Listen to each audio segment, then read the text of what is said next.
theNAT, the ultimate nature resource for Southern California and Baja California. Hi, Mick. We're in the fossil section of the museum. I think that's appropriate. Well, it certainly is, because they call me the chief fossil of this place. Tell us something about this museum that most people don't realize. Well, the museum was established in 1874. So over the last 138 plus years, we've done research about the region. We've collected specimens in the region. And we asked our visitors, what do you want to know about the region? And we put all of that research and collections into the Biodiversity Research Center of the Californias. Mick, what can you tell us about the Biodiversity Research Center here in the museum?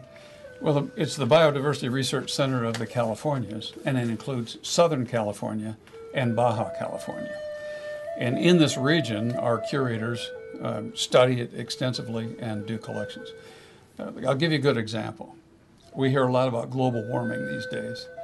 If you go into our botany collections and take out the specimens, you'll see a date and a place and the specimen named.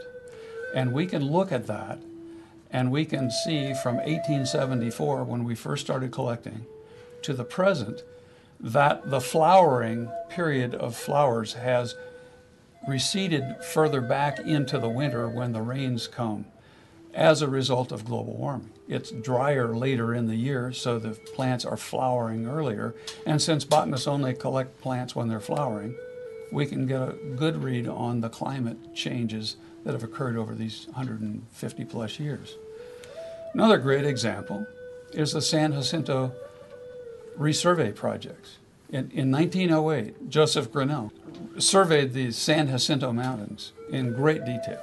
And we're going back to that same region 100 years later to the exact same sites on the exact same days and recollecting. And we're finding species are moving up the side of the mountain to cooler elevations. The things that are at the top of the mountain are gone.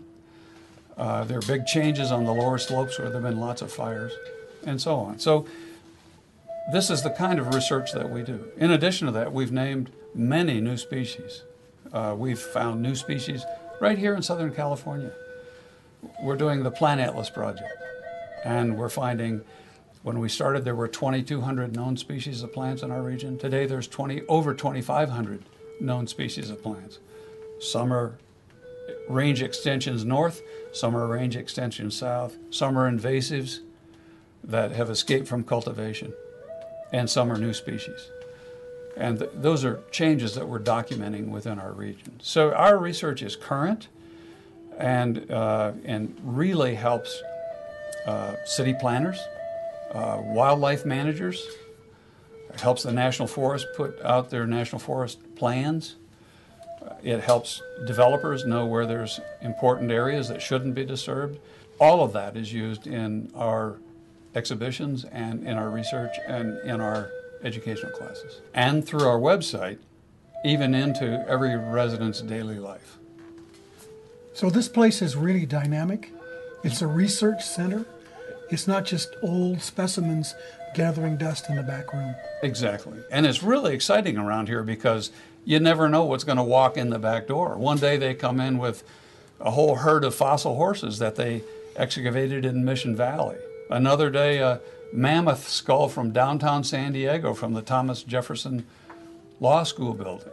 Another time, just got back from recently from a trip into Baja California and came back with 5 new species of plants. It's a very exciting place. So this place is hopping all the time. It is, and it's a side of the house that most people don't see. You can support the museum's mission by becoming a member, giving a donation, volunteering your time, or visiting us again and telling your friends. For more information, visit sdnhm.org.